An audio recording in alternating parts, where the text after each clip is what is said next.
की लोकांना आता नोकरीवर खूप जास्त टायर्ड फील व्हायला लागलेलं आहे, खूप जास्त थकायला झालं आहे आणि मेंटली एक्झॉस्ट व्हायला लागले. Burnout is the primary reason. Job वाईट आहे, अरे जॉब वाईटच असतो हे आपण बोलतो कारण हे बोलायचं फ्रीडम आपल्याला आहे. ये बेकार आहे जॉब, मला नाही करायचं हे म्हणून तू घरी जाऊन दुसऱ्या दिवशी येऊ शकतो. नाव थिंक अबाउट तुमची जी कंपनी आहे, जो धंदा चालवणारा माणूस आहे, त्या माणसाला किंवा त्या बाईला पगार देणं ही जबाबदारी आहे. ही चिंता तुमचा फाउंडर करतोय, ही चिंता तुम्हाला करण्याची तुमच्यामध्ये ऐपत आहे का? जॉब वाईट आहे हे म्हणताना आपण सगळ्यात मोठी गोष्ट ही इग्नोर करतो की ह्यात तुम्हाला स्टेबिलिटी मिळते, ह्यात तुम्हाला सिक्युरिटी मिळते, ह्यात तुम्हाला फ्रीडम मिळतं. प्रत्येकजण आपल्या पिक्चरचा हिरो आहे रे. सो इमॅजिन करताना आपण हे इमॅजिन करतो की मी आज नोकरी करतोय आणि मी उद्या उठलो आणि मी हा बिझनेस चालू केला आणि परवा मी direct businessman of the year आणि मग मी ग्लोबलच आयकॉन झालं. ग्राउंड फ्लोअरला आपण उभे आहोत आणि आपण डायरेक्ट गच्चीवर इमॅजिन करतो आणि हा विषय विसरतो की मला हे 100 मजले चढून वर जायचं आहे. आपल्या देशात म्हणा किंवा ग्लोबली म्हणा 90 ते 95% स्टार्टअप्स फेल होतात. मार्केट अंडरस्टँडिंग तुम्हाला नाही आहे, कन्झ्युमर अंडरस्टँडिंग तुम्हाला नाही आहे, मार्केट फिट आहे की नाही हे नाही तुम्हाला माहिती. डायरेक्ट त्यांना त्या लेवलचं फेम पाहिजे. मी शार्क टँकला गेलो, मी कपिल शर्माच्या शोला गेलो किंवा मी एक सोशल सेलिब्रिटी झालो आहे वगैरे, पण नाही रे. दिस इज प्रोग्रेस. मी जेव्हा शाळेत होतो तेव्हा वडील यायचे ना संध्याकाळी, तेव्हा त्यांचं ऑफिस संपायचं इथे. मोस्ट ऑफ द लोकांच्या फोनवरती मायक्रोसॉफ्ट टीम्स डाउनलोडेड आहे किंवा व्हॉट्सअप ग्रुप रात्री 12 वाजता पिंग होणारच आहे, बॉसचा मेल येणार आहे, काही येणार आहे. त्याच्यामुळे त्या बाउंड्रीज ब्लर झाल्यात. त्याच्यामुळे सतत ते आपल्या सोबत राहतं. म्हणजे church and business should be separate म्हणायचे पूर्वी, पण आता ते राहिलंच नाही आहे. त्याच्यामुळे कुठेतरी स्ट्रेस सतत वाढतोय. आज आपण ऑफिसमध्ये जातो, आपण सर्व्हाइव्ह का करतो? कारण की तुमचे 10 मित्र तिथे आहेत. तुम्हाला त्यांच्यासोबत बसायला, हँगआउट करायला, जेवायला, गोष्टी करायला आवडतं. अदरवाईज तुम्ही ऑफिसला गेलेच नसते. पण मग ॲज अ ग्रुप क्रिप करण्यापेक्षा तुम्ही त्या कंपन्यांबद्दल बोला. Make sure people know about it.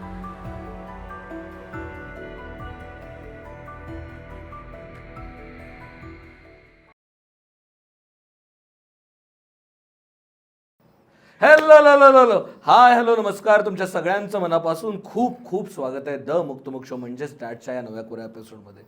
आणि आत्ता आपण सगळ्या सोशल सर्कल्समध्ये, सोशल मीडियावरती ज्या एका गोष्टीबद्दल दर दुसऱ्या तिसऱ्या वाक्यामागं, मीम मागं किंवा रील मागं जे बोललं जातं की अरे हे 9 to 5 जॉब ना फार डोक्याला शॉर्ट आहे, हे वर्क लाईफ बॅलन्स फार प्रॉब्लेमॅटिक झालं आहे, सतत टॉक्झिक कल्चर आहे, त्रास देते, जॉब वाईट आहे, आता उद्या एंटरप्रेन्योरशिप झालं पाहिजे, पुढच्या शार्क टँक सीझनला मी अप्लायच करणार आहे, ह्या लेवलला सगळं कॉन्व्हर्सेशन चाललं आहे. पण नक्की खरंच जॉब वाईट आहे का? आणि तो का वाईट आहे? जर असेल तर का वाईट आहे? काय गोष्टी घडत आहेत, काय गोष्टी खटकत आहेत आपल्याला, त्याच्यावरती काही पर्याय असू शकतात का? एंटरप्रेन्योरशिप खरंच इझी आहे का? त्याच्याकडे कोणत्या अप्रोचने बघितलं पाहिजे? ह्या सगळ्या गोष्टींवरती बोलायला 4 देशापलीकडनं म्हणजे मलेशियातून आज आपले मित्र आलेले आहेत आपल्यासोबत. चेतन मुळे, खूप खूप स्वागत आहे. धन्यवाद. चेतन तुझं.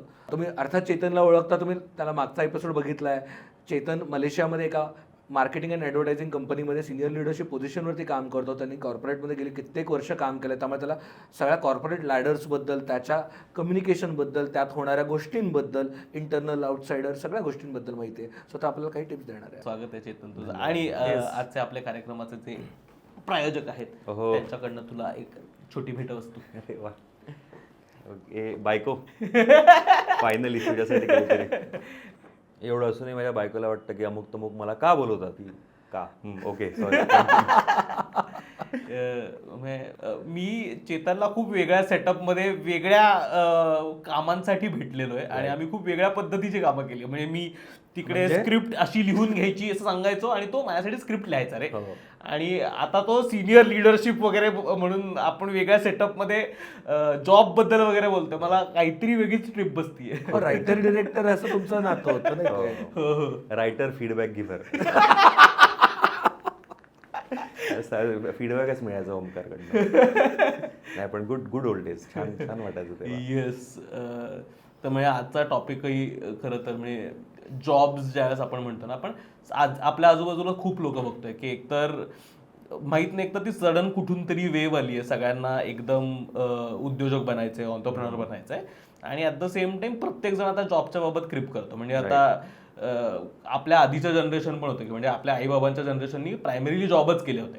म्हणजे असे क्वचित कुणाचे तरी पालक सापडायचे ज्यांचे बिझनेसेस असायचे आणि जे बिझनेस आहेत ते असे वेल्दी, श्रीमंत किंवा काहीतरी असे मोठ्या घरातली लोक असं वाटायचं. पण आता जवळपास दर दुसऱ्या तिसऱ्या घरात कोणीतरी एक बिझनेस करतंय, छोटा मोठा काहीतरी होईना.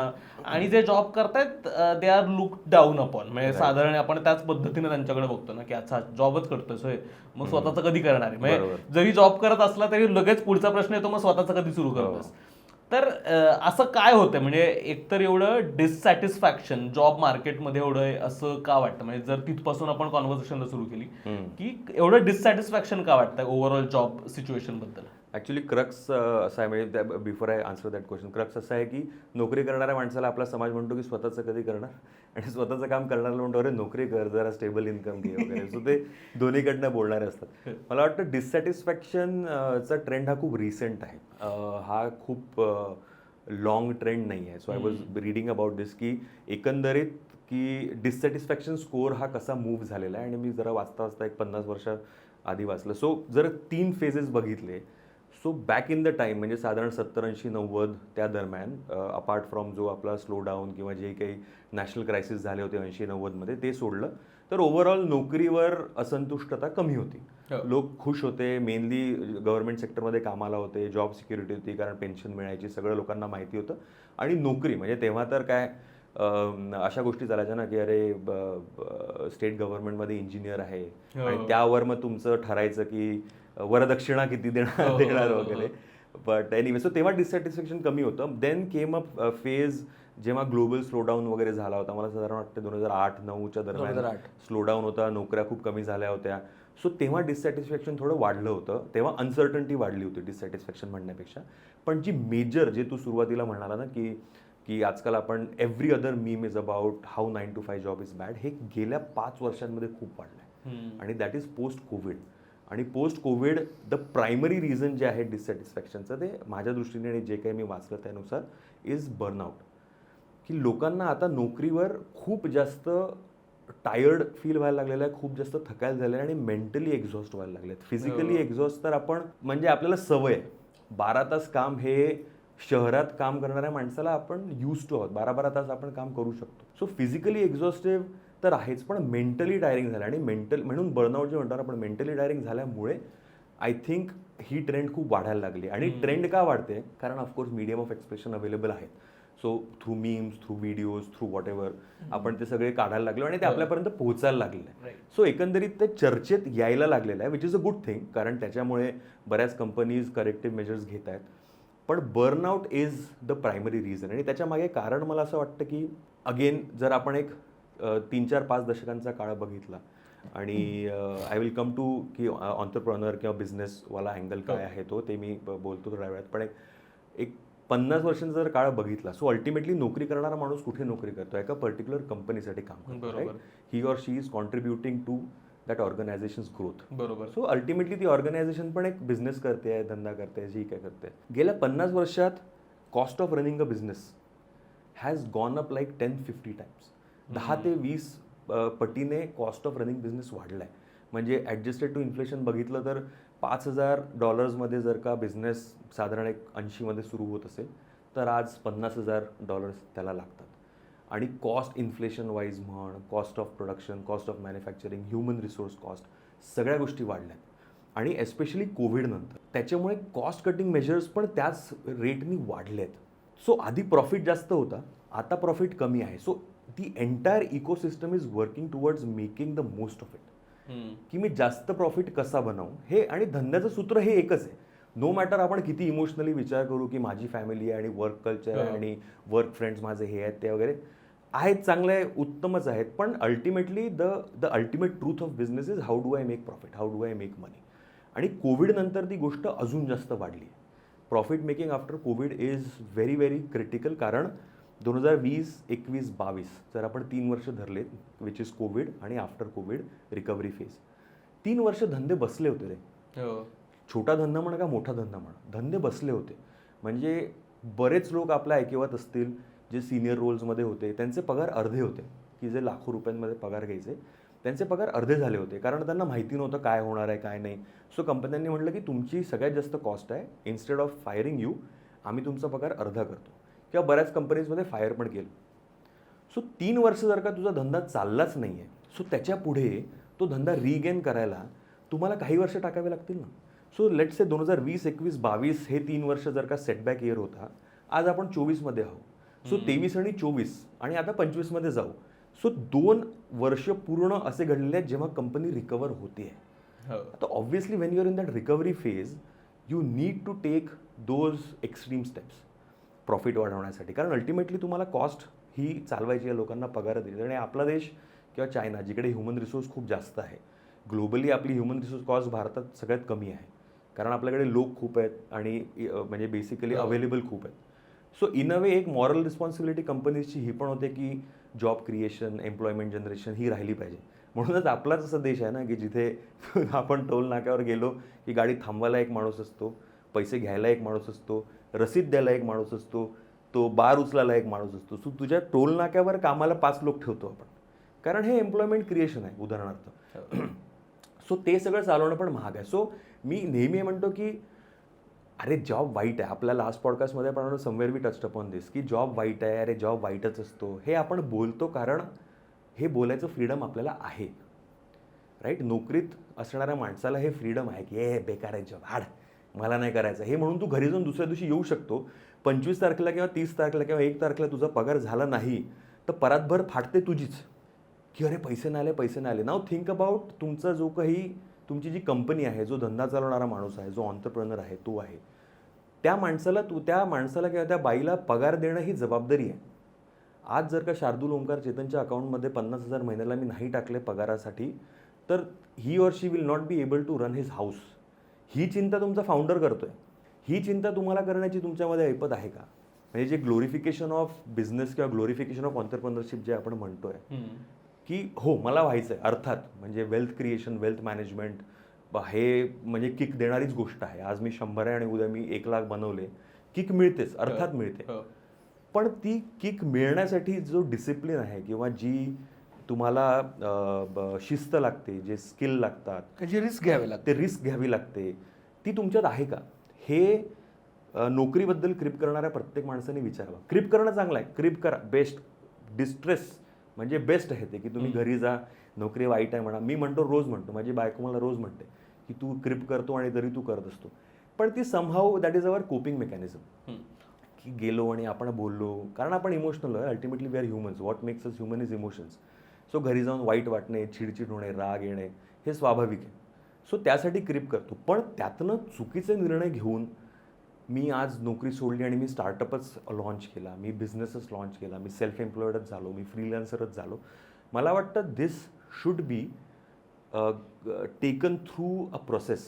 म्हणजे एका पर्टिक्युलर प्रोसेसमधनं ते गेलं पाहिजे. तुम्ही ते फ्रेमवर्क केलं पाहिजे, तुम्ही ॲनालाइज केलं पाहिजे, ऑडिट केलं पाहिजे. हे खूप महत्त्वाचं आहे. सो मी आज नोकरी करतो आहे आणि बोटचं अमन गुप्ताचं व्हॅल्युएशन आज 40,000 कोटी आहे. पण ते 40,000 कोटी आज आहेत. ह्या आधीचे 20 वर्ष तुला नाही माहिती त्यांनी काय केलं. ते 20 वर्ष आपण बघितले पाहिजे. सो जॉब वाईट असतो का? सो माझ्या मते नॉट एंटायरली. म्हणजे प्रत्येकजण आपापल्या कंपनीत काय फेस करतो त्यावर तुम्ही डिसाईड करा की जॉब किती वाईट आहे. आता तुम्ही अगदीच टॉक्सिक एखाद्या कंपनीमध्ये राहता, जे आपण मागच्या पॉडकास्टमध्ये पण कव्हर केलं होतं की तुम्ही ॲब्सोल्यूट टॉक्सिक एन्व्हायरमेंटमध्ये आहात किंवा जे आता आपण न्यूज ऐकतो, ज्या गोष्टी घडतात, EYचं मागे जे काही घडलं. सो ह्या गोष्टी घडत असतील तर that is making your job Hale. Otherwise it is all here की तुम्ही जे म्हणताय की माझा जॉब वाईट आहे. कारण भारतामध्ये जर का आपण 3 ग्रुप्स बघितले, नोकरी, सेल्फ एम्प्लॉईड आणि बिझनेसेस. सो साधारणपणे स्प्लिट इज 60%, 20%, 30% आणि 10%. म्हणजे बिझनेसेसमध्ये 10% लोक आहेत, startups, business, small medium enterprise जे असतील ते. मॅक्सिमम आजही जॉबमध्येच आहे. आणि 30% सेल्फ एम्प्लॉईड, त्याच्यामध्ये मला वाटतं शेतकरी वगैरे पण धरतात. सो ते जर आपण काढले तर फ्रीलान्सर्स किंवा सेल्फ एम्प्लॉईड अजूनच कमी आहे. बरोबर. सो मेन नोकरीच आहे. जॉब वाईट आहे हे म्हणताना आपण सगळ्यात मोठी गोष्ट ही इग्नोर करतो की ह्यात तुम्हाला स्टेबिलिटी मिळते, ह्यात तुम्हाला सिक्युरिटी मिळते, ह्यात तुम्हाला फ्रीडम मिळतं. आज आपण 9 ते 5 नोकरी करतो आहे, बरोबर आहे. ते डिसिप्लिन, ते रुटीन आपल्याला नाही आवडत, कारण रोज उठून तुम्हाला तेच करायचं आहे. पण what one should also understand, आणि आय गो बॅक टू आपलाच मुक्तमुक्तचा पॉडकास्ट जो रेस्टॉरंट बिझनेसवाला झाला होता, राईट. त्या सरांनी हे बोलले होते की मला फूड पॅशन आहे म्हणून मी रेस्टॉरंट उघडलं करू नका. कारण रोज सकाळी 4 वाजता उठून मार्केटमध्ये जाणे, भाजी विकत घेणे, किचन रेडी करणे, 7-8 वाजता जर का तुमच्या हॉटेलमध्ये गेस्ट आला तर त्याला गरम इडली, डोसा, वडापाव, मिसळ जे काही आहे ते सर्व्ह करणे, ही तुमची ऐपत आणि ही तुमची शिस्त असली पाहिजे. हे करायला तुम्ही तयार आहात का? आणि त्याच्यातही हॉटेल तुम्ही 8 वाजता बंद केलं, पण ती दारं बंद होतात गेस्टसाठी. बिहाइंड द सीन तर काम चालूच आहे ना. आज नाही म्हटलं तरी 12-15 तासांचा तो जॉब आहे. 15-20 तास त्याच्यामध्ये लागत असतील कलेक्टिव्हली, प्रत्येक जण नाही, कलेक्टिव्हली. सो हा पार्ट मला वाटतं कुठेतरी आपण इग्नोर करतो. कारण काय की जे तू लास्ट टाइम आत्ता म्हणाला की ग्लोरिफिकेशन ऑफ ऑन्टरप्रिनरशिप आणि because of the medium that we express through ते आपल्याकडे पोचतं आहे. आणि समहाऊ प्रत्येकजण आपल्या पिक्चरचा हिरो आहे रे. सो इमॅजिन करताना आपण हे इमॅजिन करतो की मी आज नोकरी करतोय आणि मी उद्या उठलो आणि मी हा बिझनेस चालू केला आणि परवा मी डायरेक्ट म्हणजे काय म्हणतात बिझनेसमॅन ऑफ द इयर आणि मग वॉल स्ट्रीटमध्येच माझा फोटो आलेला आहे आणि मग मी ग्लोबलच आयकॉन झालो आहे. म्हणजे मार्क झुकरबर्गला आता कोणी विचारतच नाही, आता चेतन मुळेलाच विचारतात सगळे. डायरेक्ट लीप आपली हीच आहे ना. त्याच्यामधनं म्हणजे इट इज लाईक जर एनर्जी द्यायला गेलो ग्राउंड फ्लोअरला आपण उभे आहोत आणि आपण डायरेक्ट गच्चीवर इमॅजिन करतो आणि हा विषय विसरतो की मला हे 100 मजले चढून वर जायचं आहे. सो ते 100 मजले because of social media are going away. मला आणि तू मगाशी याचंही म्हटलंस ना की काय काय गोष्टी आपण त्याच्यामध्ये बघतो. मला अजून एक असं वाटतं की एकतर जॉब्स मार्केट म्हणजे एकूणच जॉब त्या पोझिशन्स ना आधीच्या काळापेक्षा आता डिमांडिंग पण खूप झाल्यात. म्हणजे खूप डिमांड करतात की मला माझ्या वर्क आवर्सपेक्षा जास्त काम करायचं आहे. मग माझ्या सुट्ट्या कधी कॅन्सल होतील मला काही त्याची खात्री नाही. मग मला एक्स्ट्रा टाइम करावं लागतं आणि जर मी त्याच्याबद्दलही कुरकुर केली तर मग अरे अच्छा तू काम करायला नाही म्हणतोय. मग ह्याचं एक उलटं वेगळं प्रेशर आहे.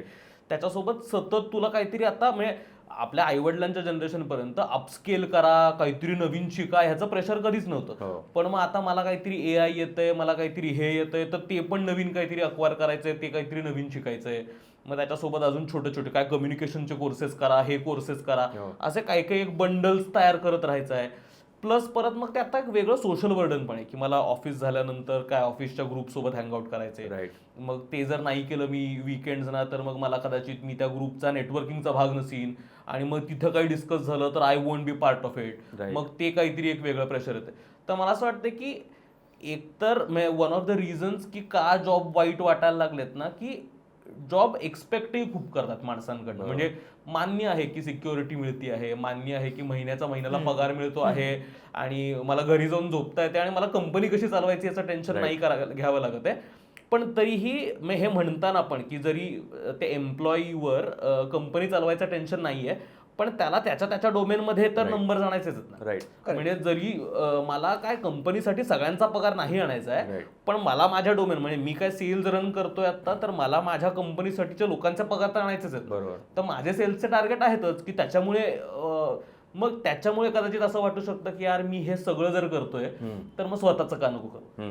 आणि तू मगाशी जर म्हटलंस ना की स्टार्टअप जॉब बिझनेसेस सुरू करणं थोडं अवघड झालं. मला उलट थोडंसं असं वाटतं म्हणजे दिस कुड बी माय ओपिनियन.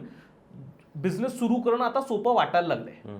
म्हणजे मी माझ्या आजूबाजूला बघतो ना रे, एकतर आपण मीडिया फील्डमधनं येतो, दर दुसरी तिसरी व्यक्ती जे कुठल्या तरी एजन्सीमध्ये काम करत असतात, कुठल्या तरी ह्याच्यात काम करत असतात, ते 3-4 मित्र एकत्र येतात आणि सुरू करतात. जसं आपण अमुक तमुकही सुरू केलं. म्हणजे आपण आपल्या आजूबाजूला पण अशी उदाहरणं बघतो की कुणीतरी सुरू केलेलं आहे आणि त्यांचं वर्कआउट झालंय.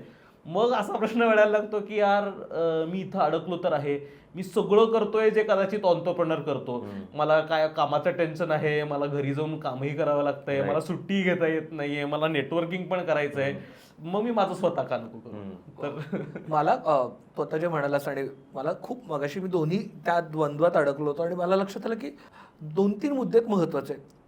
एकतर पूर्वी ना म्हणजे एक 20 वर्षापूर्वीपर्यंत मी जेव्हा शाळेत होतो तेव्हा वडील यायचे ना संध्याकाळी 5-6ला घरी यायचं ऑफिसमधनं, तेव्हा त्यांचं ऑफिस संपायचं इथे. पण प्रॉब्लेम आता असा झाला आहे की एस्पेशली कोविड नंतर हायब्रिडमुळं किंवा वर्क फ्रॉम होममुळं ऑफिस इथं संपत नाही. आणि फोनमुळं कॉन्स्टंटली मोस्ट ऑफ द लोकांच्या फोनवरती मायक्रोसॉफ्ट टीम्स डाउनलोडेड आहे, कुठलं ना काहीतरी आहे, किंवा व्हॉट्सअप ग्रुप रात्री 12 वाजता पिंग होणारच आहे, बॉसचा मेल येणार आहे, काय येणार आहे. त्याच्यामुळे त्या बाउंड्रीज ब्लर झाल्यात. त्याच्यामुळे सतत ते आपल्या सोबत राहतं. म्हणजे church and business should be separate म्हणायचे पूर्वी, पण आता ते राहिलंच नाही आहे कारण का ते it has become integral part of it. त्याच्यामुळे कुठेतरी स्ट्रेस सतत वाढतोय. आणि दुसरी गोष्ट सर्वायवल हॅज बिकम डिफिकल्ट. म्हणजे मला पूर्वी एखादा जॉब मध्ये टिकण्यासाठी फार कष्ट घ्यावे लागत नव्हते.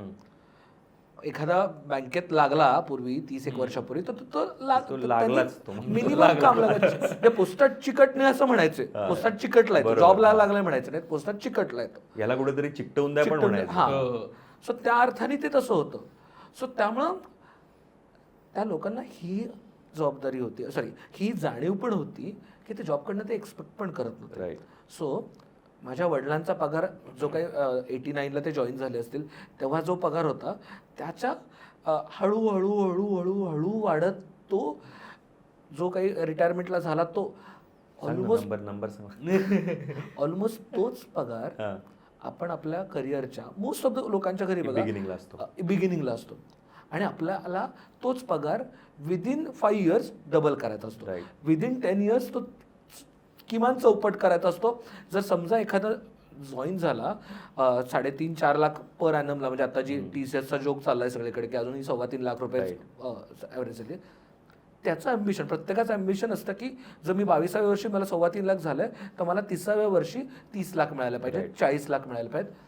आपण पण जॉबकडनं खूप एक्सपेक्ट करतोय, म्हणजे आपण पण जॉबकडनं आता हळूहळू कुठेतरी, कारण ॲम्बिशन्स वाढल्या आणि सक्सेस स्टोरीज वाढल्यात. म्हणजे पूर्वी असं खूप कमीच आजूबाजूला खूप कमीच लोक होते की ज्यांना माहिती होतं आपल्याला 40 लाख सॅलरीज आहेत, किंवा त्यांच्या जरी असल्या तरी आपल्याला कळत नव्हतं.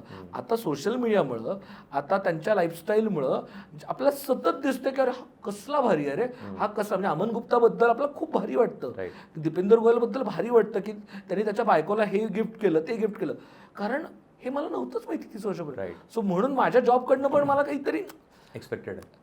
सो जॉब आणि घरातल्या लाईन्स ब्लर झाल्यात, जॉबकडनं माझ्याही एक्सपेक्टेशन्स वाढल्यात, जॉबचं सर्वायवल पण अवघड झालं, कारण का इकॉनॉमी श्रिंक थोडीशी झाली आहे, ग्लोबल गोष्टी इकडं तिकडे चालू, म्हणजे वॉर चालू आहेत 100 ठिकाणी, काय कोविड येऊन गेला, हे झालं ते झालं, आणि त्यात एक एंटरप्रेन्योर्सला एक खूप छोटीशी गोष्ट कळली की ज्या गोष्टीसाठी 100 लोक लागत होते ना, कोविडनंतर कळलं 70 लोकात पण काय वाईट काम होत नाही. म्हणजे एलॉन मस्कनी केलं की आल्या काय केलं, पहिल्या ट्विटरमधलं 80% लोक फायर केले, आणि आपल्याला काय वाटलं की झालं आता ट्विटर बंद पडेल, बंद नाही पडलं, Twitter steel worked.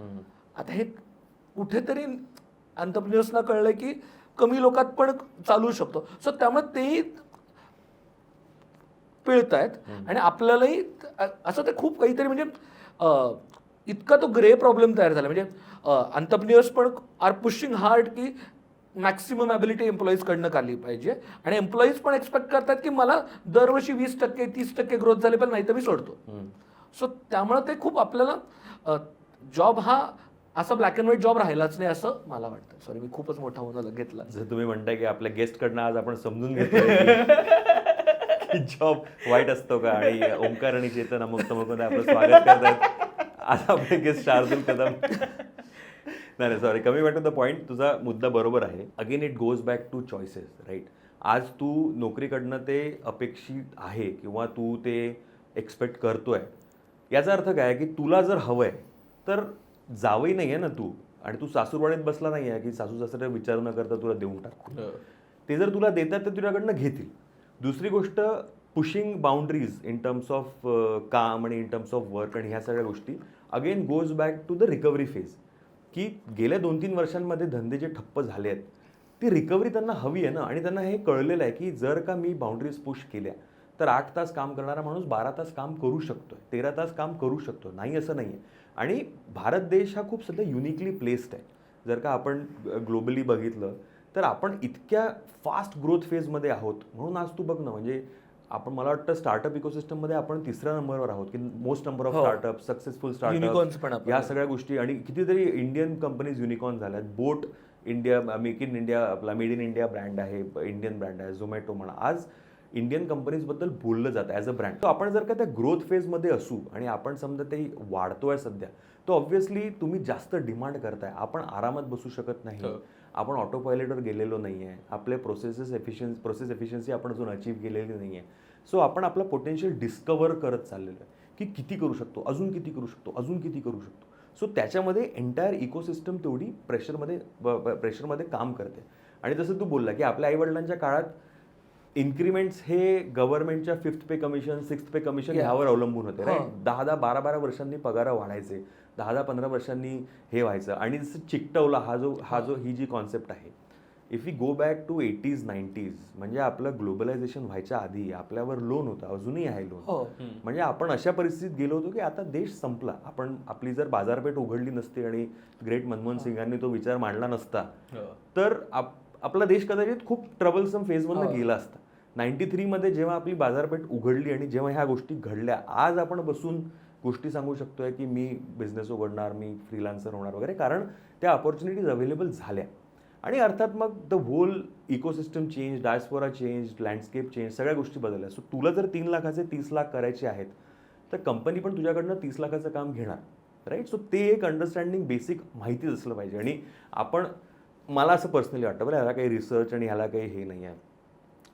Devil comes along with मनी. ठीक आहे, तू जेवढा जास्त पैसा तुझ्याकडे येणार, तेवढा जास्त काय म्हणतात त्याला डेव्हिल रुपी गोष्टी तुझ्या आजूबाजूला होणार. आता डेव्हिल रुपी म्हणजे मी अगदी काळा जादू वगैरे ह्या पद्धतीत नाही म्हणतो, बट मग तू मेंटली जास्त टायर्ड होणार, तुला मेंटली जास्त ऍक्टिव्ह राहायचं आहे. तू महिना 10,000 कमव, तू तू संध्याकाळी 7 वाजता जेव, 8 वाजता झोप, कोणी काय म्हणणार नाही. पण तुला 10,000चे जर 10 लाख करायचे आहेत, तर त्या 10 लाखासाठी तुला मशीन तेवढं चालवणं आवश्यक आहे. मग तू तेवढा तुझा व्याप वाढणार, तेवढं तू जास्त काम करणार. मग त्या कामाच्या अनुषंगाने रूपाने येणाऱ्या ज्या गोष्टी आहेत, ज्या स्ट्रेसेस आहेत, ज्या काही रिस्पॉन्सिबिलिटीज आहेत, ज्या काही अपस्किलिंगची तुम्हाला आवश्यकता आहे, ते सगळे येणार. ॲज अ माणूस आपल्याला काय वाटतं माहिती आहे का मला लॉटरी लागावी. हे खूप एक फंडामेंटल हा खूप फंडामेंटल एक्सपेक्टेशन आहे की मला पैसे हवे. कसे? लॉटरी लागू दे, कुणीतरी बॅग आणून झालं माझं काम. मी बरेचदा मी असं म्हणतो की अरे कुठे गेले ते बाप जे म्हणायचे की हे घे 10 लाख रुपये आणि माझ्या पोरीला सोडलंच तुम्ही विचारून तर बघा. मी तर माझ्या सासऱ्यांना आजही म्हणतो तुम्ही एकदा विचारलं असतं ना मला. कारण आम्ही आम्ही जेव्हा फेजमध्ये होतो, जेव्हा कन्व्हिन्स करत होतो ना एकमेकांच्या फॅमिलीजला वगैरे, मी कधी कधी विचार करतो सासरे भाऊ एकदा तर म्हणायला पाहिजे होतं ना की हे ठेव 20 लाख रुपये, सोड माझ्या पोरीला. अरे लगेच सोडलंच तुम्ही. बायकोचा मेन्शन करायचा होता पण असं नव्हतं आय थिंक. आणि तू हे एडिट करणार नाही माहिती आहे मला. आई शपथ, आता घरी काही जाणार करणार इथे आहे का खोली कधी. पण anyway what I am saying is की फंडामेंटली एका ॲव्हरेज माणसाला हे अपेक्षित आहे की मला लॉटरी लागावी, मला रस्त्याच्या कडेला 5 कोटी रुपयांची बॅग मिळावी आणि समहाऊ पैसे माझ्याकडे आले पाहिजे. बस मला मेहनत नाही करायची. म्हणून हा जो बर्नआउटचा विषय, म्हणजे बर्नआउट इज रिअल, मी अजिबात डिस्कार्ड करत नाही आहे बर्नआउट ह्या गोष्टीला. पण समवेअर जे एक्सपेक्टेशन मिसमॅच आहे किंवा जे आपण conveniently the hardship that comes along with being successful जी आहे ना, ती आपण ॲज अ क्लॅन डिस्कार्ड करतोय. की भलेही तुम्हाला बिझनेसमध्ये सक्सेसफुल व्हायचं आहे, फ्रीलान्सर म्हणून सक्सेसफुल व्हायचं आहे, आता तुम्ही अमुक नेटवर्क ओपन केलेलं आहे, you have also gone through your hardship, right. तुम्ही सुरुवातीला दोघांनीच पॉडकास्ट रेकॉर्ड केले, मग हळूहळू तुमची मोठी टीम झाली. आणि जसं कमिंग बॅक टू तुझा पॉईंट की नोकरीवर असताना आपण हा विचार करतो की मी हे सगळं करतो आहे. माझ्यामध्ये ते खूप उथळ विचार आहे तो, राईट. की मी कंपनीचे टार्गेट्स अचीव्ह करतो आहे, मी रात्री 12-13 तास काम करतो आहे वगैरे वगैरे वगैरे. पण ते सगळे बिट्स आणि पीसेस आहेत. ते सगळे पीसेस एकत्र होऊन एका लार्जर ऑब्जेक्टिव्हमध्ये ॲडअप होत आहेत. सो मी सेल्स टार्गेट अचीव्ह करणे किंवा मी मार्केटिंग गोल्स अचीव्ह करणे किंवा मी कॉम्स गोल अचीव्ह करणे किंवा जे काही आहे, that is adding up to company's larger success, right. त्याच्यामुळे हा विचार खूप उथळ आहे की मी तर 13 तास काम करतो आहे, मी तर माझ्या टीमला चालवतो आहे, मी एक लीडर आहे, मी नॅशनल हेड आहे वगैरे वगैरे. तू नॅशनल हेड असला तरी तू नॅशनल हेड त्या पर्टिक्युलर डिव्हिजनसाठी आहे, राईट. कंपनी चालवणं ही वेगळी जबाबदारी आहे. की जसं आपण ह्याच्या आधी म्हणत होतो, राईट, की तुझा पगार एक दिवस लेट झाला, तू एक मोठी फर्म चालवतोय, लेट्स से तू एक रेस्टॉरंट चालवतोय किंवा तू एक सर्व्हिस बिझनेस चालवतोय, शॅम्पू विकतोय, सोप विकतोय, फूड आयटम्स विकतोय, जे काही आहे, तू तो धंदा चालवतोय. तुझं अल्टिमेट गोल जरी धंदा चालवणं आहे, तरी तुला तुझ्या एम्प्लॉईनी जर का ईमेल केला की माझा पगार का लेट झाला, तर त्याचं उत्तर देण्याची क्षमता तुझ्यामध्ये असली पाहिजे. आणि ती म्हणजे अशी ही क्षमता नाही की हे तुला कामावर ठेवलंय तू नशीब समज, ही क्षमता नाही. कळलं ना, की तुम्हाला इमोशनली इंटेलिजंट होऊन ती सिच्युएशन हँडल करता आली पाहिजे. आज तुम्ही डिपार्टमेंट हेड होऊन फक्त डिपार्टमेंटचे काय म्हणतात त्याला गोल्स अचीव्ह करून आपण असा विचार करतो की मी करू शकतो. अर्थात करू शकता, जर का तुमच्यामध्ये त्या गोष्टी आहेत तर करा. मला फक्त एवढं वाटतं at a general level, at a larger level he capability आहे की नाही ह्याचं ऑडिट केल्याशिवाय आपण ते निर्णय घेतो. बरोबर. आपल्या देशात म्हणा किंवा ग्लोबली म्हणा 90 ते 95% स्टार्टअप्स फेल होतात. येस. 5% स्टार्टअप आहेत की जे सक्सेसफुल आहेत, राईट. आणि हे 95% स्टार्टअप्स किंवा कंपनीज किंवा एफर्ट्स फेल का होतात ह्याच्याचमुळे होतात. मार्केट अंडरस्टँडिंग तुम्हाला नाही आहे, कन्झ्युमर अंडरस्टँडिंग तुम्हाला नाही आहे, मार्केट फिट आहे की नाही हे नाही तुम्हाला माहिती, राईट. म्हणजे तुम्ही काय करताय, कोणासाठी करताय, त्याच्यासाठी लागणारा कॅपिटल इन्व्हेस्टमेंट काय आहे, तुम्हाला एफर्ट इन्व्हेस्टमेंट काय आहेत, खूप गोष्टी आहेत, खूप गोष्टी. पण आपण जसं मी म्हणालो ना की मी गच्चीवर आहे हे इमॅजिन करून आपण निघतो आणि डायरेक्ट प्रत्येकाला अमन गुप्ता, जपिंदर गोयल, अश्नीर गुरुवर, ती शुगर कॉस्मॅटिकवाली किंवा ती आपली हे लोक व्हायचे सगळे. डायरेक्ट त्यांना त्या लेवलचं फेम पाहिजे. मी शार्क टँकला गेलो, मी कपिल शर्माच्या शोला गेलो किंवा मी एक सोशल सेलिब्रिटी झालो आहे वगैरे. पण नाही रे, दिस इज प्रोग्रेस. आणि मुळात बिझनेस करायचं कारण तुम्हाला जॉब आवडत नाही हे असू शकत नाही. एक्झॅक्टली. आणि मला ना म्हणजे आता मग अशी तू जो रिकव्हरीचा पॉईंट सांगितलास की आता आपण पोस्ट कोविड त्या रिकव्हरीच्या मूडमध्ये आहोत वगैरे म्हणून थोडा स्ट्रेन आहे वगैरे, मला त्याच्यात एक थोडंसं ॲड करावं असं वाटतं की त्याच्यासोबत ना म्हणजे आता जर साधारण ढोबळ मानानं जर विचार करायला गेलो की का जॉबबद्दलचं इतकं डिससॅटिस्फॅक्शन आहे, तर एकतर लॉट ऑफ पीपल फील की they are not valued in the company. Right, correct. हा म्हणजे त्यांना रेकग्निशन नाही मिळत. ज्यावेळेस त्यांचे काय प्रमोशन्स ड्यू असतात त्यावेळेस इतर लोकांना काहीतरी प्रायोरिटाईज केलं जातं किंवा इतर ज्या इंटरनल पॉलिटिक्स रिलेटेड गोष्टी असतात ना त्या खूप होतात. म्हणजे I know lot of people, माझे खूप सारे मित्र आहेत जे खूप चांगल्या कंपन्यांमध्ये काम करतात. त्यांनी आता जर स्विच केलं तर त्यांना कदाचित बेटर पगाराची नोकरी मिळेल. करेक्ट. हा, पण दे आर हॅपी देअर कारण त्यांना तिथली लोक आवडतात, त्यांना तिथलं काम आवडतं. ते कुत्र्यासारखे कामं करतात. करेक्ट. म्हणजे दे हॅव देअर डेज की जिथं त्यांना 2-2 दिवस ते फक्त घरी झोपायला गेलेत आणि परत आलेले आहेत आणि ते असे राबून काम करतायत. त्यांनी आत्ता स्विच मारला ना तर त्यांना कदाचित बेटर काम मिळेल. पण ते तिकडे खुश आहेत त्या कंपन्यांमध्ये कारण त्यांना माहितीये की इथं मी व्हॅल्यूड आहे, रिस्पेक्टेड आहे. करेक्ट. तर ज्यावेळेस आपण या रिकव्हरीचा पण बद्दल बोलतो ना की रिकव्हरीमुळे स्ट्रेन आहे, मला वाटतं या रिकव्हरीमध्ये त्या ह्युमन इमोशन्स, ह्युमन व्हॅल्यूजकडे ना थोडंसं जरा दुर्लक्ष होत आहे का? ॲब्सोल्युटली. कारण मला नाही वाटत, म्हणजे मी स्वतः वेगवेगळ्या पोझिशन्समध्ये वेगवेगळ्या ठिकाणी काम केलं असल्यामुळे वेगवेगळ्या टीम सोबत काम केलेले, मला नाही वाटत लोकांना काम करायचा कंटाळा असतो. राईट. त्यांना तुम्ही सांगा की हे आपल्या सगळ्यांचं मिळून मोठं गोल आहे, हे सगळ्यांनी मिळून अचीव्ह करायचंय. प्रत्येक जण त्यांच्या परीनं जे शक्य होईल ते करतो कारण त्यांना माहिती आहे यार त्यांचा पण महिन्याचा पगार तिकडनं येणार आहे. त्यांचं मेजर पॅशन आयुष्याचं तिकडनं ड्राईव्ह होतंय. त्याच्यामुळे काम करायला लोक कचरतात आणि कामच नाही करायची आणि आळशी आहेत. माझा याच्यावर पूर्ण विश्वास नाही. त्यांना करायची आहेत का, मग त्यांना तुम्ही एक गोल सेट करत नाही, त्यांना योग्य पद्धतीने त्यांचं रेकग्निशन देत नाही, त्यांना काय त्यांच्याशी व्यवस्थित बोलत नाहीत तुम्ही, जिथं त्यांना गरज आहे तिथं प्रमोशन्स देत नाही ऑर व्हॉट नॉट. तर हे जे टॉक्झिसिटी त्यातनं तयार होते ना, मला वाटतं that also becomes one of the primary reasons त्या जॉब मार्केटनं बाहेर पडावं वाटतं. मग असं वाटतं की नाही, मग मी बाहेर पडतो, मी माझं काहीतरी इकोसिस्टम तयार करतो, मी माझं कल्चर तयार करतो की जिथं मी माझ्यासोबतच्या लोकांना इक्वली वागवीन, मी त्यांच्यासोबत चुकीच्या पद्धतीनं वागणार नाही, चुकीच्या गोष्टी होणार नाही, मी त्या जे मिस्ड अपॉर्च्युनिटीज होतात त्या लोकांना होऊ देणार नाही. तर मला असं वाटतं तो जो एक ना, correct me if I am wrong, पण तो एक जो इमोशनल रेकग्निशनचा जो मुद्दा आहे तो मला या सगळ्या डिससॅटिस्फॅक्शन मध्ये खूप मोठा वाटतो. रिकग्निशनपेक्षा, आणि I was about to come to that point, so चांगला पिवट ऍक्च्युली मिळाला की इनह्युमन व्हायला लागलंय.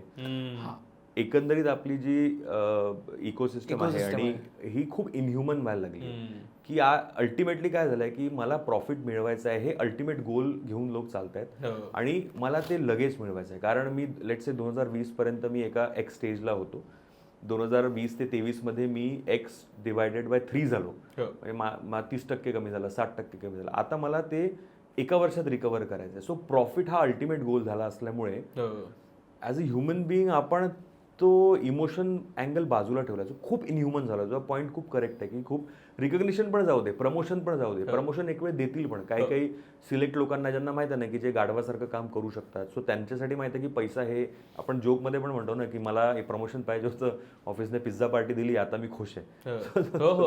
तो जो मुद्दा आहे ना, सो इनह्युमन खूप व्हायला लागलाय की इन द नेम ऑफ, आणि मी नेहमी म्हणतो आणि मी हे माझ्या सोशल मीडियावर बरेचदा मी एक्सप्रेस पण केला या सगळ्या गोष्टी थ्रू व्हिडिओज आणि स्टोरीज वगैरे, की होतं काय ना की एका अतिशय सुशिक्षित आणि उत्तम पॉलिश्ड इंग्लिशमध्ये बोलून आपण एक अत्यंत इनह्युमन गोष्ट सहज बोलून जातो. की उदाहरणार्थ कसं आहे की तुला समजा विकेंडला काही प्लॅन असतील, चला ठीक आहे विकेंडला काम करायला मोस्टली आपण नाही म्हणत नाही.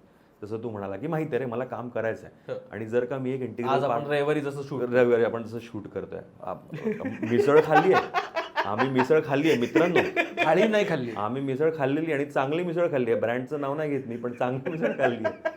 पण तरी सुद्धा असं ऐकवतात मला. पण की लोक जसं तू म्हणाला की टीमला माहिती आहे की मी ह्या कामाचा इंटिग्रल भाग आहे, मी विकेंडला काम करणार. पण लेट्स से तुझे काही पर्सनल कमिटमेंट आहे, मुलाचा वाढदिवस आहे, बायकोचा वाढदिवस आहे, आई वडिलांकडे जायचं आहे, किंवा which is emotionally more important right तुमच्यासाठी, की ते आवश्यक आहे की यू गो आणि यू बेसिकली रिक्युपरेट, तुम्ही तिकडे रिकवर होता, जे काही आहे तुमची सिस्टम, फॅमिली सिस्टम्स जी आहे. मग तुला जर विकेंडला काम करायचं असेल, so somewhere, not all companies, few companies have started making you realise की काम कसं महत्त्वाचं आहे आणि तू कशी तुझी फॅमिली डिप्रायोरिटाईज करू शकतो. सो काम महत्त्वाचं आहे. आणि तुला माहिती आहे ना, मग आता आपण ग्रोथ फेजमध्ये आहोत, मग आपण ग्रो करायचं आहे, मग मंडेलाच मीटिंग आहे, मग सॅटर्डेलाच तुला काम करावं लागेल, संडेलाच काम करावं लागेल. सो हा इनह्युमन आस्पेक्ट मी आजकाल खूप जास्त बघतो. आणि जर का ट्रेंड आपण ट्रेंड म्हणण्यापेक्षा ज्या गोष्टी इंटरनेटवर शेअर होतात त्याचा जर क्रक्स जो आहे ना तो हाच आहे की मी 20-20 तास काम करतोय, मी विकेंडला काम करतोय, मी सुट्टीवर जाऊ शकत नाही, आपण ब्रेकच घेऊ शकत नाहीये. बरं त्याच्यामध्ये काही अंशी आपणही जबाबदार आहोत की आपण पण स्वतःच्या कामाला स्ट्रक्चर लावून घेतलेलं नाहीये. उदाहरणार्थ जर का मी दरवर्षी डिसेंबरमध्ये सुट्टी घ्यायचं ठरवलं तर आपणही असे क्रीचर नाही आहोत की नोव्हेंबरपर्यंत कामं संपवू. आपणही प्रोक्रॅस्टिनेट करत राहतो. मग ते अगदीच लास्ट मोमेंटपर्यंत येणार, मग काहीतरी खरकटं मागे राहणार, मग ते अर्थात तुम्ही सुट्टीवर गेले की त्याच्यावर तुम्हाला अवेलेबल राहावं लागणार वगैरे वगैरे. सो काही अंशी आपणही जर स्ट्रक्चर्ड वेमध्ये अप्रोच केलं तर आपणही त्यामधनं आपली सुटका होऊ शकते. पण मॅक्सिमम कंपनीज, तुमच्या टीम्स किंवा बॉसेस, कितीतरी मी व्हिडिओज बघतो असे की विकेंडवरलाच कॉल घेतलेले आहेत आणि लेट नाईटच करतायत, फ्रायडे रात्री सांगतायत की मला मंडे मॉर्निंग हा रिपोर्ट हवा आहे वगैरे. या गोष्टी आहेत आणि आपण समहाऊ अग्री करतो. कारण मला वाटतं कल्चरली आपण एवढे डिरेक्ट आणि अपफ्रंट नाही आहे बोलायला. भारत देश म्हणून कल्चरली आपण एवढं, म्हणजे समजा तू म्हटलं की मला सोमवारी दे, तर आपण एवढं ऑब्जेक्टिव्हली नाही म्हणू शकत मी सोमवारी देऊ शकत नाही. तू उदाहरण बघ, समजा आपल्याला कोणी म्हटलं ना की शुक्रवारी संध्याकाळी सोमवारी मला रिपोर्ट पाहिजे, ह्याचं सरळ उत्तर काय की सर मी सोमवारी देऊ शकत नाही. राईट. आपण तसं नाही काय, आपण करतो सोमवारी ॲक्च्युली सर मी आता बाहेर जाणार होतो आणि उद्या ते नाही का माझी मुंजी आहे भावाची, मग मी आईबाबांसोबत गावाला जाणार आहे, मग यायला रविवारी उशीर. आपण असा विश्वास ठेवतो की तुम्ही समजून घ्या ना मी देऊ शकत नाही सोमवारी. ह्या सगळ्या गोष्टींमधनं आपण हा विचार करू की समजून घ्या मी सोमवारी देऊ शकत नाही. पुढचाही माणूस भारतीयच आहे ना, तो काय म्हणतात नको जाऊ ना मुंजीला कशाला जातो, आजच करून टाक. किती वाजता येशील तू परत? अच्छा शनिवारी 6 येशील ना, अर्धा तास काढ ना याच्यासाठी, नाही संडेला काढ. नाही मग संडेला सर माझा ते जेवणाचा कार्यक्रम. अरे जेवण किती वाजता? 1 वाजता करशील ना, 3 वाजता काम कर. तर इतकं वाह्यात आणि तिकडे तुला काय काम आहे तिकडे? इतकं ऍक्च्युली. आणि हे रिसेंटली घडलं माहिती आहे का, आता इन माय ऑब्झर्वेशन मी एका ठिकाणी बघितलं, तो मुलगा सुट्टीवर कुठे सांग ना. तो मुलगा सुट्टीवर चालला होता आणि एक काम होतं, तर त्याचा बॉस त्याला म्हणाला की अरे तू सुट्टीवर चालला पण हे पर्टिक्युलर काम करायचं होतं, त्याचं काय झालं तू केलं नाही? तो म्हणाला ठीक आहे मैं बात कर लेतो, मी बोलून घेतो आणि मी करून घेतो ते काम वगैरे, पण पुढच्या आठवड्यात मी नाही करू शकणार, माझ्या घरी लग्न आहे. तर तो बॉस म्हणाला लग्न काय दिवसभर असतं ना, तुझं काय काम आहे, सकाळी कर ना. आणि म्हणे आपण इतके वाजता करू, सकाळी 6 वाजता करून टाकू, सकाळी 7 वाजता करून टाकू, हे आटपून घेऊ काम वगैरे असं. त्याच्यावर तो म्हणाला ठीक आहे मी बघतो, तुम्ही कळवा मला वगैरे. सो हे नॉर्मल कॉन्व्हर्सेशन घडलंय. ठीक आहे, ते घडलं नाही घडलं तर नंतरचा मुद्दा, पण हे नॉर्मल कॉन्व्हर्सेशन घडलेलं आहे की भारतीय दोघं जेव्हा आपापसात बोलतात तेव्हा आपण कल्चरली इतकं स्ट्रेट उत्तरच देत नाही की सोमवारी दे, मी सोमवारी देऊ शकत नाही. आपली अपेक्षा असते की तुम्ही समजून घ्या ना, तुम्ही थोडं एम्पथाइज करा वगैरे वगैरे. अरे पण तुला काय होतं माहितीये का, म्हणजे बऱ्याचदा या कॉर्पोरेट स्ट्रक्चरमध्ये म्हणजे जरी क्लिअरली सांगितलं की नाही बाबा जमणार नाही, तर प्रत्येक ऑर्गनायझेशनमध्ये एकतरी असा सिनियर असतो की जो ना वर्कहॉलिक असतो हो. किंवा सिंगल असतो त्याच्याला किंवा life नसतं. ज्याला आयुष्यच हो, नसतं की हो. त्याचे एक्सपेक्टेशन असतात की काय तू 6 वाजता उठून काहीतरी मेल पाठवावा हो. आणि मग रात्री 12 वाजेपर्यंत तू काम करावं आणि तरी परत सकाळी यावं आणि दुसऱ्या दिवशी तक्रारही करू नये. हो. आणि मग त्या प्रेशरमध्ये काही लोक हो हो म्हणतात आणि जे 2-4 लोक हो हो म्हटलेले असतात त्यांच्या प्रेशरमुळे अख्ख्या टीमला सगळ्यांनाच काम करायला करावं लागतं, लागतं. right? तर तो एक माणूस असतो, एक किंवा 2 माणसं ही अशी की ज्यांचं आयुष्य नसतं, जे इतर लोकांचं आयुष्य खराब करून टाकतात मला वाटतं. आणि we have to stand against them, कारण Yeah. ते होत नाही. म्हणजे बऱ्याचदा असं असतं की एक कोणीतरी असतं ज्याला फॅमिली आवडत नसतं, त्याला घरीच जायचं नसतं. तो क्युबिकलचा सीन आठवत असेल, क्युबिकल्स मधला तो एक मी 4 तासात काम संपून जातोय, तर प्रॉब्लेम काय? रात्री 12 वाजेपर्यंत काम केलं म्हणजे छान काम केलं असं होत नाही. तर माझं काम 6ला संपत असतं, मी जातो 6 वाजता. This rolls back to the same point की इनह्युमन कल्चर आपल्या जॉब इकोसिस्टममध्ये खूप वाढलं आहे. सो समवेअर इन्स्टेड ऑफ तक्रार करणे की आपण हे जॉब खराब आहे, लोकांनी मिळून हे बदलायचा प्रयत्न केला पाहिजे. आता टॉक्सिक लीडर एक आहे, त्याच्या हाताखाली काम करणारे 10 ते 20 लोक आहेत. राईट, समवेअर कुठेतरी आपण जसं मी म्हणालो की कल्चरली आपण एवढं अपफ्रंट नाही आहोत बोलायला. आपण अपफ्रंट कुठे बोलतो, आपण ओपिनियनेटेड कुठे आहोत, जिथे पुढची व्यक्ती फीडबॅक द्यायला नाही आहे. आज सोशल मीडियावर आपण व्हिडिओ टाकतो का, कारण की डायरेक्ट फीडबॅक नाही आहे. कमेंट टाकून कोणीतरी गेलं आणि समजा मी ओमकारबद्दल बोललो तर ओमकार त्याच्यावर कमेंट करणारी नाही, पण मला जस्ट ती थेरपेटिक वाटते, मी व्हिडिओ बनवून टाकला. पण गरज काय आहे आज ना, की ती गोष्ट कन्फ्रंट करण्याची गरज आहे.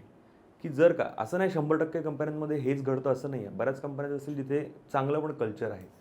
पण जर का तुमच्या 100 लोकांमध्ये 2 लोक असे आहेत की जे कल्चर खराब करतायत, सो समवेअर कुणीतरी तो स्टँड घेणं आवश्यक आहे. आणि बदल आजपर्यंत आपण इतिहासात बघितलं असेच घडत आलेत ना, की 2-4 लोक उभे राहून म्हणाले की हे जे घडतंय ते चूक आहे.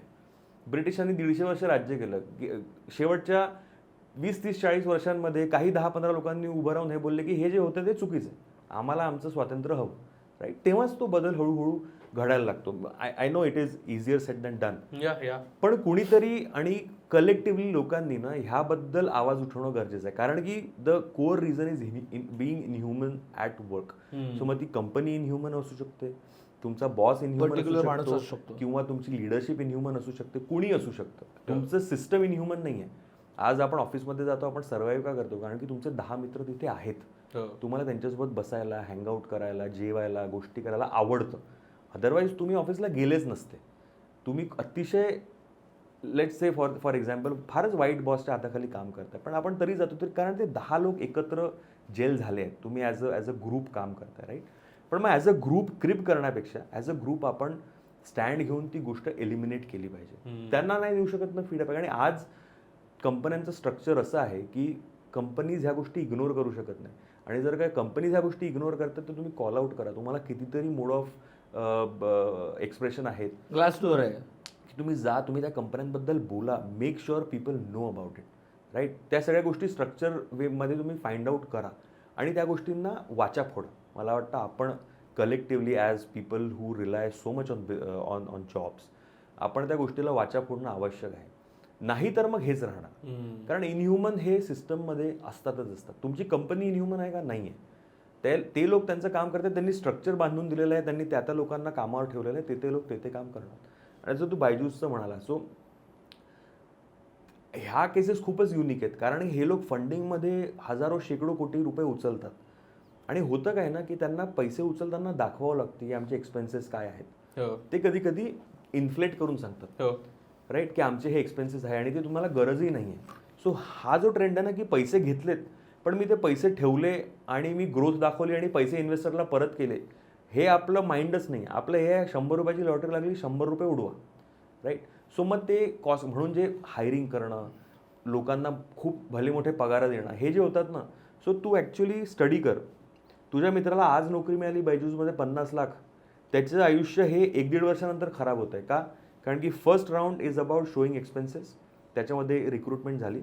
मग 1.5-2 वर्षानंतर तुमचे जे इन्व्हेस्टर आहेत, जे कोण आहेत, ते मग हिशोब मागायला लागतात ना, की अरे आम्ही तुम्हाला 100 कोटी दिले, काय पाथवे आहे, काय ग्रोथ पाथ आहे, काय प्रॉफिट्स आहेत.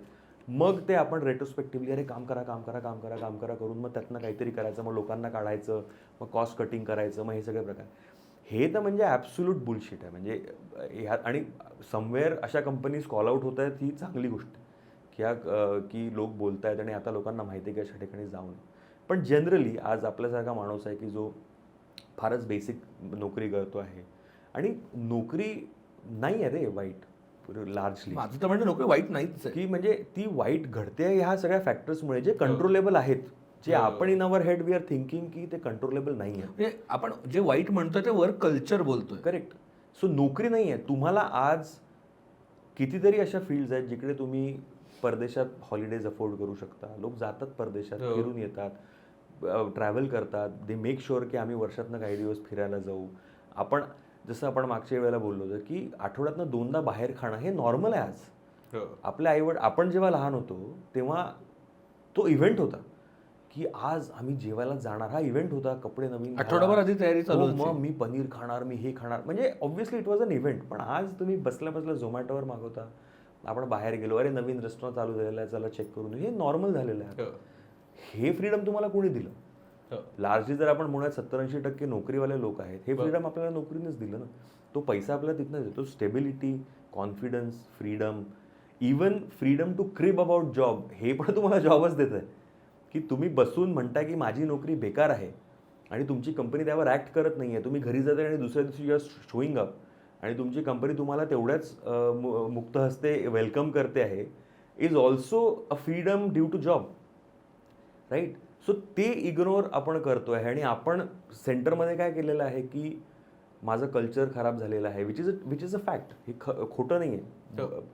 पण ती इनह्युमॅनिटी आणि त्या गोष्टी कलेक्टिव्हली आवाज उठवून जर का आपण, आणि आवाज उठवून म्हणजे अगदीच क्रांती करा, भिंतीवर लिहा वगैरे असं मी म्हणत नाही आहे. मोर्चा घेऊन लक्षात आलं बाथरूम मध्ये लिहिलं इन्कलाब जिंदाबाद वगैरे, बिल्डिंग फोडा बिडा डायरेक्ट वगैरे असं करू नका. वर तुम्हाला 20 तास काम करावं लागेल त्या काचा बांधायला.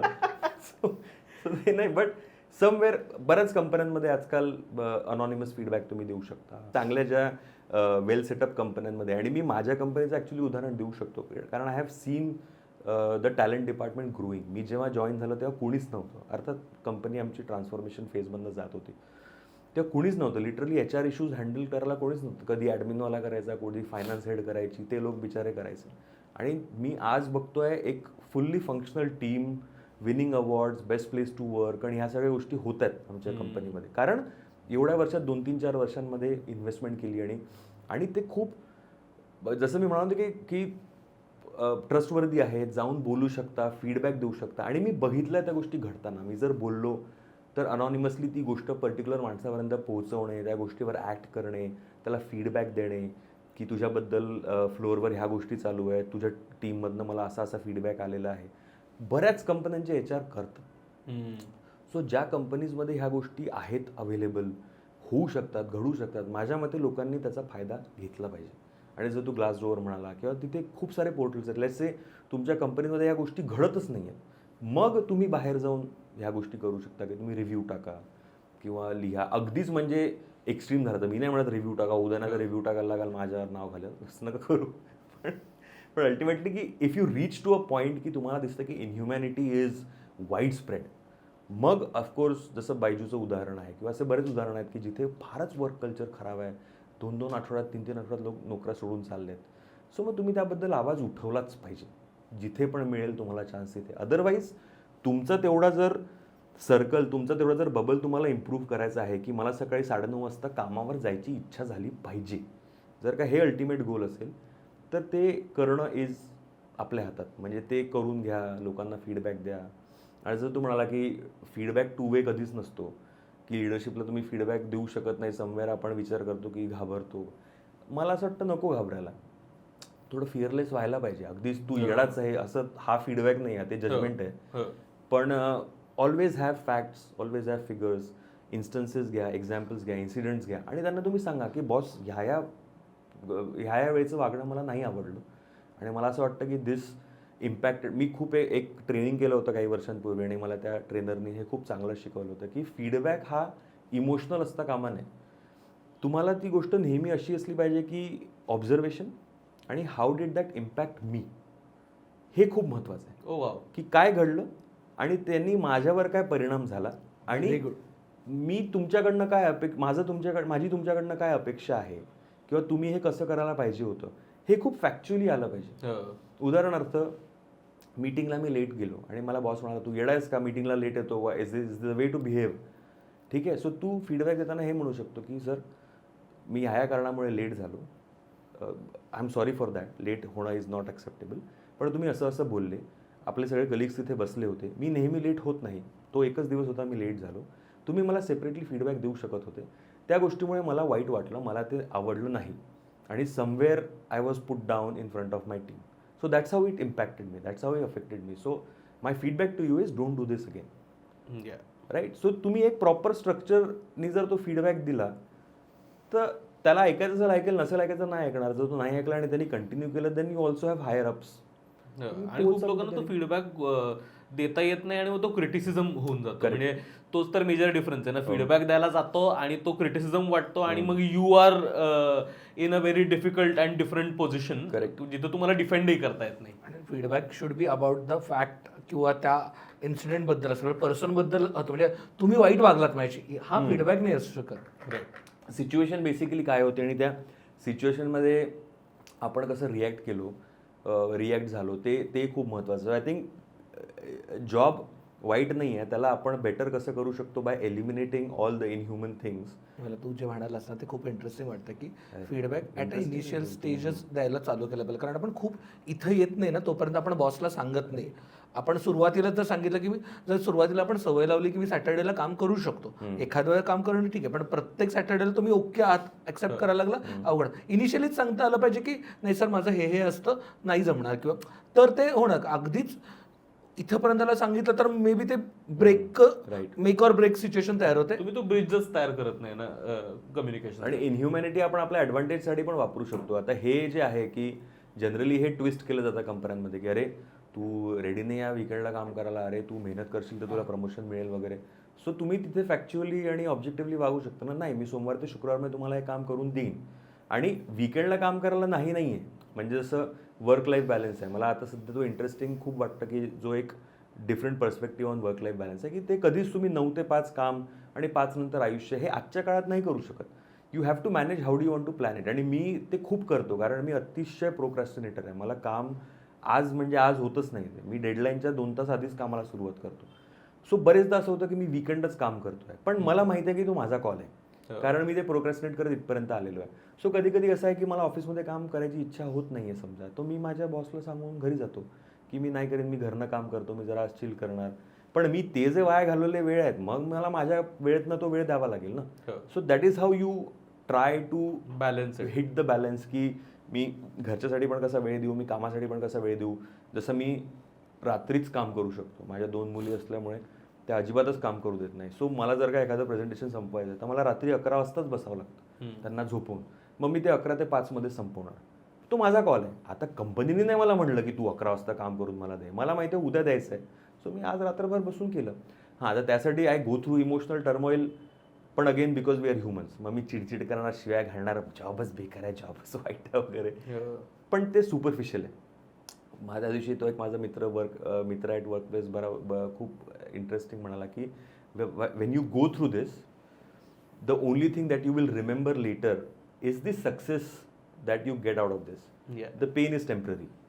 की तुम्ही आज त्रास अनुभवताय, 2 वर्षांनी समजा लेट्स से मी एखाद्या बिझनेस पिचवर काम करतो आणि तो बिझनेस मिळाला तर 6 महिन्यांनी मी गोष्ट सांगताना हेच सांगेन की बिझनेस मिळाला. मी नाही म्हणणार की मी 5 तास काम केलं, माझी पाठ दुखत होती, कंबर दुखत होती, मला ताप आला वगैरे. ते तुम्हाला somehow then you start enjoying it. याचा अर्थ अगेन कमिंग बॅक टू की वर्क लाईफ बॅलन्स कसा हिट करायचा हे तुमच्यावर डिपेंडंट आहे. तुम्हाला वीकेंडला काम करून करायचं आहे, जर तुम्हाला तुम्ही सोमवार ते शुक्रवार फ्रेमवर्कमध्ये काम करणारे आहात तर जसं तू म्हणाला की क्रॉस द म्हणजे ड्रॉ द लाईन की बस हे आहे, मी एवढ्यातच करणार आणि ह्या दिवशी नाही करणार. पण कधी कधी प्रयत्न करा की आपण करू शकतो का, नाही करू शकत का. Try to manage that because you never know की in case of good bosses, आपण वाईट बॉसेसबद्दल बोललो, पण गुड बॉसेस की जे प्रयत्न करतात की त्यांचे टीम कल्चर चांगलं असेल आणि समजा ती व्यक्ती तुम्हाला जर कधी म्हणते की यार वीकेंडला काम करावं लागेल, सो ट्राय टू एम्पथाईज की समजून घ्या की यार हा माणूस असा वागत नाही, सो हा माणूस मला का म्हणतोय वीकेंडला काम करायचं, सो कदाचित खरंच गरज आहे, so how can I help, मी कसं करू शकतो, हा पण विचार करा. ते पण तेवढंच महत्त्वाचं आहे. म्हणजे रॅन्डम सगळेच इनह्युमन नाही आहेत तुमच्या सिस्टममध्ये. बरेच बॉसेस आहेत की जे घेऊन चालतात, टीमला सपोर्ट करतात, टीमला डिफेंड करतात, टीमला अगदी चांगल्या पद्धतीने ठेवतात. They treat them as not as family but as a well performing team. So मग त्यांच्यासाठी पण तुम्ही करू शकले पाहिजे ना. मग होतं काय की अरे हा कसा मला विकेंडला म्हणू शकतो, मग आपण त्या परत लूपमध्ये जातो.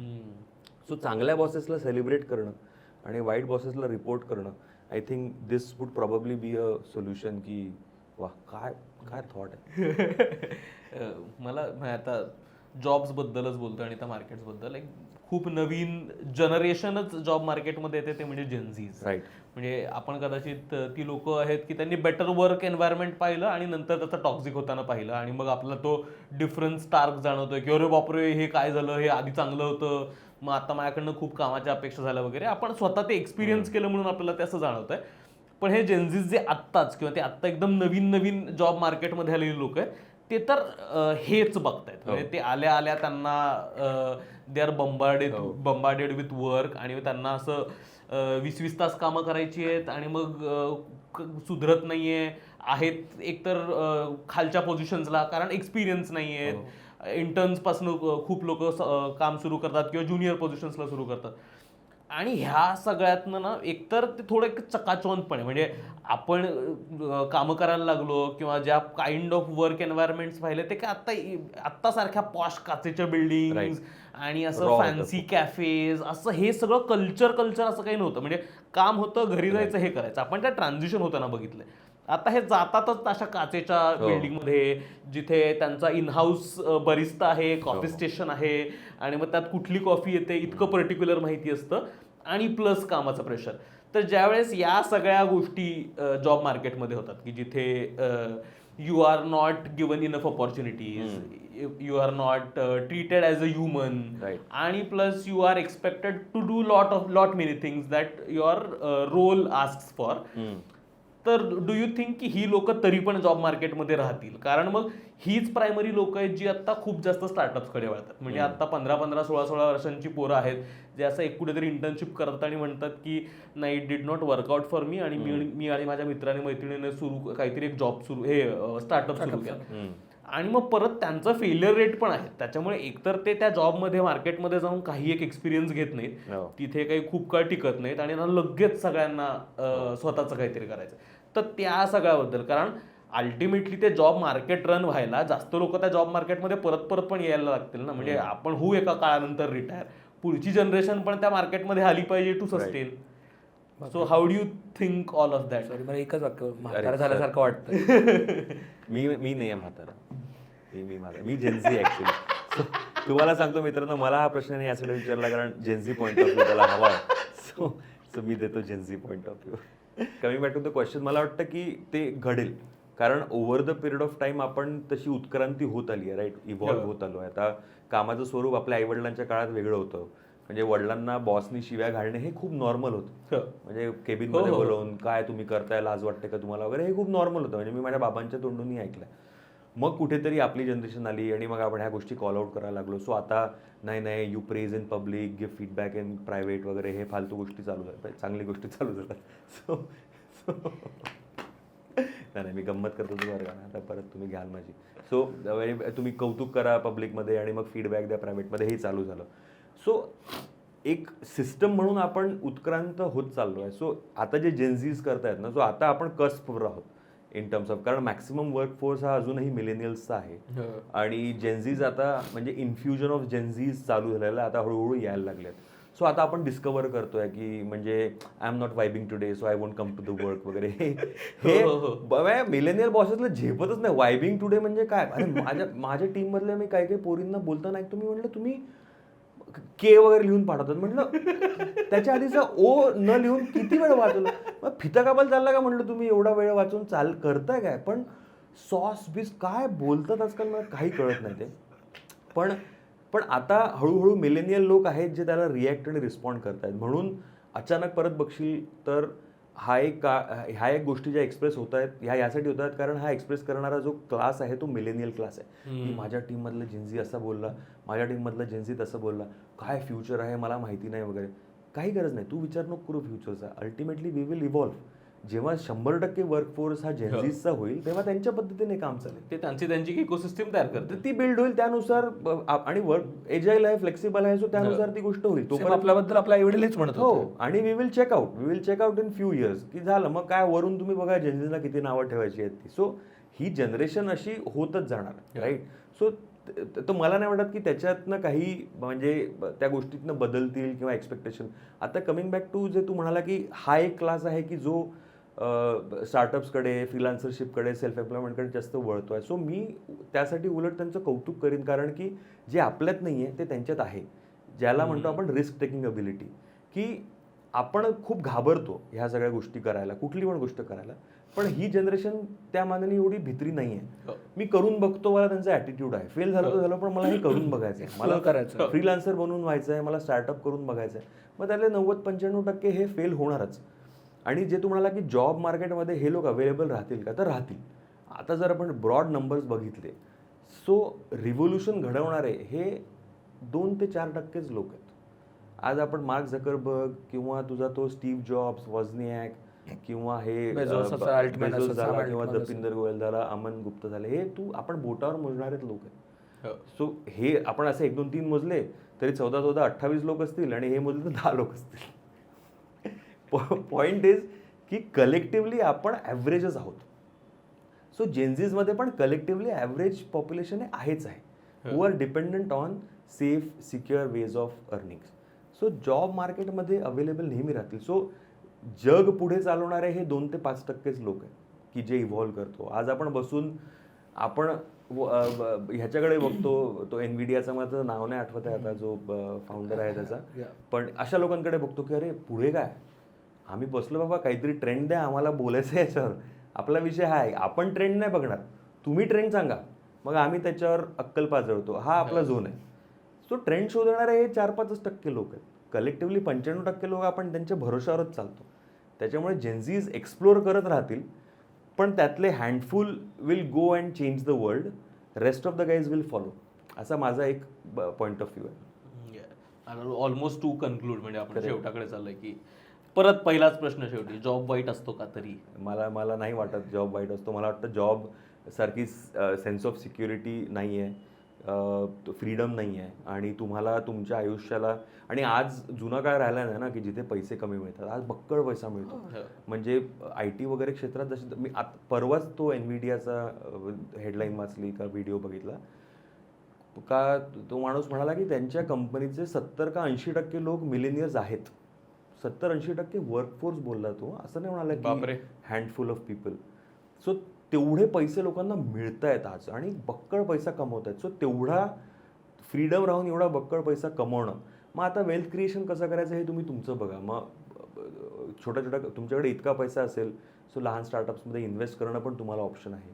मार्केटमध्ये इन्व्हेस्ट करणं, वेल्थ क्रिएट करणं, वेल्थ जनरेट करणं, साईड हसल करणं, बरेच गोष्टी आहेत ज्या तुम्ही करू शकता बाय तुमचा जो असतो ना तंबूचा मेन पोल गाडून मग तुम्ही बाजूला तंबू बांधता. सो तसा तुम्ही तुमचा तंबू बांधू शकता. सो माझ्या दृष्टीने एका ॲव्हरेज माणसासाठी, मी नाही म्हणतात तुम्ही जर ब्रिलियंट असाल तर please go and change the world, पण एक ॲव्हरेज माणूस आहे की ज्याला घर, बायको, आईवडील, मित्र, हा परिवार जवळचा आहे आणि ते आयुष्य जगायचं आहे.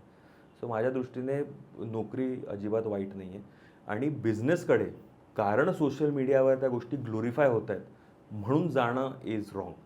जर का तुम्हाला वाटतं की आपण जाऊ शकतो, माझ्या दृष्टीने ते एक ऑडिट करणं हे खूप जास्त महत्त्वाचं आहे. स्किल ऑडिट करा, तुमचं सिच्युएशन ऑडिट करा, रिसोर्स ऑडिट करा, मार्केट अंडरस्टँडिंग ऑडिट करा, कन्झ्युमर अंडरस्टँडिंग ऑडिट करा. ज्याही फील्डमध्ये आपण बेसिकली जाणार आहोत त्या गोष्टीचं ऑडिट करणं आणि तो धंदा फुल प्रूफ करणं. आणि आपण ॲज अ क्लायंट ना आपण फीडबॅकला खूप घाबरतो. आज जर का माझी एक आयडिया आहे, उदाहरणार्थ मला मोबाईल विकायचा आहे, आपल्याला त्या बबलमध्ये राहायला आवडतं की अरे ही आयडिया क्लिक झाली आहे मला, आणि we are so secretive and we are so secure of that, की सिक्युअर नाही काय म्हणतात त्याला, केजी ऑफ दॅट, की मला ह्याला आयडिया नाही द्यायची, कारण तुझं थर्ड पॉईंट ऑफ व्ह्यू मला ऐकायचं नाही आहे. कळलं की समजा शार्दूलने म्हटलं की अरे तू का करतोय, ह्याने झालं हे करून, कारण obviously collective knowledge is always more than single knowledge, individual knowledge, right. तो 4 लोक म्हणणार अरे तू हे का करतोय, हे नको करू, हे फेल झालंय, हे फेल झालंय. सो त्याचे रिजेक्शन आहे ना, ते रिजेक्शन आपण घेऊ शकत नाही. सो फ्रीलान्सिंग करणे, बिझनेस करणे ह्याच्यामध्ये रिजेक्शन पचवणं हे म्हणजे इज अ स्किल आणि हे डेव्हलप करणं खूप महत्त्वाचं आणि ॲव्हरेज माणूस रिजेक्शन नाही पचवू शकत. मग सांग ना, तू शनिवारी कामाला ये म्हणलं तर आपण रडतो. हां, तुझं प्रेझेंटेशन वाईट आहे आणि माझ्यासोबत होतं रे, मी गंमत नाही करता, मी प्रेझेंटेशन्स बनवतो ना, मी खूप इंटरेस्टिंग ह्युमन बिईंग आहे त्या बाबतीत माहिती आहे का. मला आय थँक गॉड की मला तो इमोशनल इंटेलिजन्स देवाने दिला. मी अतिशय वल्नरेबल फील करतो जेव्हा ह्या गोष्टी होतात. मला अतिशय चिडचिड होते. मी प्रेझेंटेशन जेव्हा बनवतो ना तेव्हा अरे हे बेस्टच आहे, आता ह्याच्यावर फीडबॅक येऊच शकत नाही. कोणी बनवलं? मी बनवलं, राईट, मी बनवलं, हे बेस्ट आहे. पण अर्थात त्याच्यावर फीडबॅक येणार ना, कारण तू कुठेतरी हागलाय. सो ते तिसऱ्याच माणसाला दिसणार की तू कुठे हागलाय. मग तुझा बॉस किंवा तुझे सिनियर्स कोणीतरी फीडबॅक देणार. मला खूप वाईट वाटतं ते. मला असं वाटतं तुम्ही कसं बोलू शकतो, कोण आहे मी क्रिस्टोफर नोलन आहे, मी पिक्चर लिहिलाय हा. तुम्ही इन्सेप्शनला वाईट म्हणताय. मला असं तुम्ही इन्सेप्शनला वाईट म्हणताय म्हणजे तुम्ही ग्रॅव्हिटीचं तुम्ही ग्रॅव्हिटीच्या व्हिज्युअल्सवर तुम्ही कमेंट करता तसं. जेणे तो पिक्चर म्हणजे तो काय बी ग्रेड फिल्म असते ती, म्हणजे काय म्हणतात ते कांती शाके अंगूरवाली फिल्म बनवली असेल मी कदाचित. पण माझं ओपिनियन असतं की तुम्ही इन्सेप्शनवर कसा फीडबॅक देऊ शकता. पण जे मी म्हणालो की देवाला धन्यवाद देतो की ते मी जाऊ देतो, तो इमोशनल टर्मोइल मी होऊ देतो. Somewhere I let it settle down. आणि मी एक खूप चांगली मेथड फॉलो करतो, ती म्हणजे की मी लिहून काढतो म्हणजे माझ्या डोक्यात जेही चालू आहे ना, जेही काहूर आहे, जेही वादळ, मी लिहून काढतो. आणि मी जे बोलतो ना मनात तेच लिहितो. त्याला स्ट्रक्चर पिक्चर काही नाही, सगळंच लिहितो. हे असं कसं झालं, हा मूर्ख आहे, हा असा कसा बोलला, तू मूर्ख आहे, तू स्वतःकडे बघितलं का वगैरे, हे सगळे माझ्या नोट्स जर कोणी वाचल्या ना तर मी हे सगळं लिहिलेलं आहे त्याच्यामध्ये. But then I feel good. So that is my way of dealing with that emotional turbulence, की ते कसं हँडल करायचं. आणि मग जेव्हा मी सेटल होतो, जेव्हा माझा बुद्धी ताळ्यावर येते, मग मला दिसतात त्या चुका की हो हे मी चुकवलं आहे, हे इथे कनेक्ट होत नाही, ते तिथे कनेक्ट होत नाही वगैरे. पण गमतीचा मुद्दा मी का म्हणालो मी इंटरेस्टिंग आहे, कारण हे प्रत्येक वेळेला होतं की प्रत्येक वेळेला ठीक आहे, आज फीडबॅक दिला ना ठीक आहे, उद्या प्रेझेंटेशन झालं, अरे इन्सेप्शन, फीडबॅक नका देऊ, रिलीज करा पिक्चर, बॉक्स ऑफिस हिट आहे, तो परत फीडबॅक देणार, मी परत I am back to square one. अरे असं कसं करताय तुम्ही. पण ती प्रोसेस आहे. So I think as human being we are afraid of rejection. So if you are getting into business, entrepreneurship किंवा फ्रीलान्सिंग, कॉन्टेंट क्रिएशन, ह्या सगळ्या गोष्टी, आणि माझ्या मते करंट जनरेशनला ना कॉन्टेंट क्रिएशन ह्या फील्डचं प्रचंड आकर्षण आहे. कारण की सोपं आहे. जसं तू लास्ट टाइम म्हणाला की बिझनेस चालू करणं हे सोपं आहे. खरं तर सोपं नाही आहे, तो सुपरफिशियल विचारच आहे. सोपं वाटतंय, तुम्ही परसिव्ह करताय सोपं. तू आज कुठल्याही ॲव्हरेज माणसाला विचार की अरे कॉन्टेंट क्रिएटर बद्दल तुला काय वाटतं, काय मोबाईलवर शूट करा, रिलीज करा. नाही, तुम्ही बघा ना, आपले जे नील करण आपल्यासोबत काम करत होते किंवा जे इतर कॉन्टेंट क्रिएटर्स आपण बघतो, त्यांची ग्रोथ बघ रे, त्यांनी कसे व्हिडिओ बनवले आणि आज ते व्हिडिओ क्वालिटीमध्ये कुठल्या कुठल्या गोष्टींचा विचार करतात. अँगल्स, 1 मिनिटाच्या 1.5 मिनिटाच्या व्हिडिओमध्ये किती अँगल्स त्यांचे असतात. एडिटमध्ये तुम्हाला कळतं, जर आपण थोडं जरी क्लोजली फॉलो केलं तर याने इथनं शूट केलं, तिथनं शूट केलं, तुमच्या 1.5 मिनिटाचा व्हिडिओ ते मल्टिपल अँगल्समधनं शूट करून एडिट करून रिलीज करतात. पण बाहेर बसणाऱ्या माणसाला काय वाटतं, मी बनवू शकतो का, अरे हा सेन्स ऑफ ह्युमर तर माझा आहे, 4 मित्र हसतात माझ्या जोकवर. 4 मित्र हसून फायदा नाही आहे, ते 4 लाख हसतील तेव्हा तू हिट होणार आहेस. सो हे जे मी म्हणालो ना की audit of capabilities, understanding, consumer understanding, तुमचे स्किल अंडरस्टँडिंग. माझं कोविडमध्ये एका इंस्टाग्राम हँडलने माझा इंटरव्ह्यू घेतला. तेव्हा सगळे घेत होतं ना इंटरव्ह्यू, इंस्टाग्राम लाईव्हवर इंटरव्ह्यू घ्यायचे तेव्हा. तर मलाही म्हणाला तुम्ही इंटरव्ह्यूला यावं. म्हटलं येतो, आपल्याला काय. तर ती व्यक्ती म्हणाली की मी तुमची ओळख कॉन्टेंट क्रिएटर म्हणून करू का. म्हटलं नको करू, मी नाहीच. म्हटलं मी व्हिडिओ बनवतो. म्हटलं ते व्हिडिओ वाईट असतात हे मला माहिती आहे. म्हटलं मी बेसिक व्हिडिओ बनवतो आणि ते ह्यासाठी बनवतो की मला आवडतात, की मी जस्ट नॉर्मल, मला जे बेसिक अंडरस्टँडिंग ऑफ एडिटिंग आहे तेवढं करून मी बनवतो. ते व्हायरल जातील का, नाही जाणार, मग कधीच व्हायरल जाणार नाहीत म्हटलं ते. सो कॉन्टेंट क्रिएटर नको म्हणू. म्हटलं मी स्टँडअप बरं करतो, तू स्टँडअप लिही, आणि मी रायटिंग बरं करतो, कारण ओव्हर द पिरियड आता जे आपण भाडीबाचे व्हिडिओज करायचो त्यातनं म्हटलं प्रूफ पॉईंट माझ्याकडे आहे की आपलं रायटिंग रेझोनेट होऊ शकतं. मी देऊ शकतो ते सर्टिफिकेट. हां सर. सो म्हटलं हे तू सांग, कॉन्टेंट क्रिएटर वगैरे मी नाही आहे, कारण त्याला लागणारं स्किल माझ्याकडे नाही आहे. सो हे उदाहरणादाखल हे सांगायचं आहे मला की हा विचार प्रत्येकाने केला पाहिजे. ब्रॉडली जॉब अजिबात वाईट नाही मित्रांनो. तुम्ही सेल्फ अवेअरनेस बाळगा आणि आपण ॲज अन इंडिव्हिज्युअल काय करू शकतो आणि ही गोष्ट कशी बदलू शकतो ह्याकडे लक्ष द्या. जसं म्हणालो की कलेक्टिव्हली फीडबॅक देणे, इनह्युमॅनिटी कॉल आउट करणे, at the same time humanity आणि चांगुलपणा, जे चांगले बॉसेस आहेत त्यांना सेलिब्रेट करा. आपण सोशल मीडियावर वाईट बॉसेसबद्दल कॉन्टेंट बघतो, पण चांगल्या बॉसेसबद्दल कॉन्टेंट नाही बघत. सागर बाबर सरांसोबत कोणी बिझनेस करावा, कोणी बिझनेस करू नये, प्लीज बघा. आय थिंक तुझ्या मगासपासून सांगतो त्याचा डिटेलमध्ये त्यांनी स्टेप बाय स्टेप सांगितलंय की काय पद्धतीने अनालाइज करू शकतो. आणि खरंच म्हणजे नवा व्यापार जर तुम्ही सिरीज फॉलो करत असाल तर सगळ्याच एपिसोड्समध्ये ऐकल्यानंतर म्हणजे मान्य आहे, म्हणजे आम्ही सुद्धा जॉब मार्केटमध्ये काम करत होतो आणि आता काहीतरी व्यवसाय म्हणून हे सगळं सुरू केलेलं आहे. हे करायला लागल्यानंतर कळतं की अरे बापरे, हे किती अवघड असतं, म्हणजे किती जास्त डिमांडिंग गोष्ट आहे. मग कौतुक, कुतूहल बिझनेस विषयी असणं यात काहीच गैर नाही आहे. पण फक्त जॉब वाईट आहे या कारणानं त्याच्याकडे न जाता माझ्याकडे खरंच आयडिया आहे का, माझ्याकडे खरंच मी केपेबल आहे का त्या व्यवसायासाठी, ते रिसोर्सेस माझ्याकडे आहे का, आणि ती तेवढी रिस्क मी घेऊ शकतोय का, म्हणजे पुढचे वर्षभर 6 महिने माझ्याकडे काही पैसे येणार नाहीयेत आणि तरीही मी तेवढेच प्रयत्न टाकू शकणार आहे का, या सगळ्या गोष्टींचा विचार करणं आय थिंक महत्वाचं आहे. आणि ते कायमच आहे ना, grass is always greener on the other side. ते दुरून डोंगर साजरे, तर ते कोणीतरी म्हणून ठेवलेलंच. पोकेमॉन गेम जेव्हा हिट झाला होता ना, तेव्हा त्याचा जो फाउंडर आहे त्याचं एक खूप इंटरेस्टिंग हेडलाईन आली होती की to become an overnight success I had to work 20 years. हा क्रक्स आहे की कारण सगळे म्हणायचे ना, अरे ओव्हरनाईट सक्सेस झाला, गेम ओव्हरनाईट नाही झाला, तो 20 वर्ष काम करत होता. Coming back to your point. Yes, तर हे होतं खरं आजचं कॉन्व्हर्सेशन की जॉब वाईट असतो का, तर इनहेरंटली जॉब वाईट नाही आहे, कारण आपल्या सगळ्यांचे प्रायमरीली सगळ्याच लोकांचे घरं त्यातनं चाललेली आहेत आणि आपल्या सगळ्यांची एक सोशल सिक्युरिटी तिथून येते. त्यामुळे अजिबात वाईट नाही आहेत. जर काही खटकणाऱ्या गोष्टी असतील त्या वर्क कल्चरमधल्या, तर त्या आपण कॉल आउट करून आय थिंक कदाचित सॉल्वेबल आहेत. तर त्या ॲस्पेक्टनेच त्याच्याकडे पाहिलं पाहिजे. येस. तुम्हाला आजचा एपिसोड कसा वाटला नक्की कळवा. थँक्यू चेतन. मलेशियावरनं, फॉरेनवरनं आलाय आज आपल्याकडे आपला मित्र पॉडकास्टसाठी, तर त्याच्यामुळे किती डेस्परेट आहे सोशल फेमसाठी. तर थँक्यू सो मच. तुझे धन्यवाद. धन्यवाद.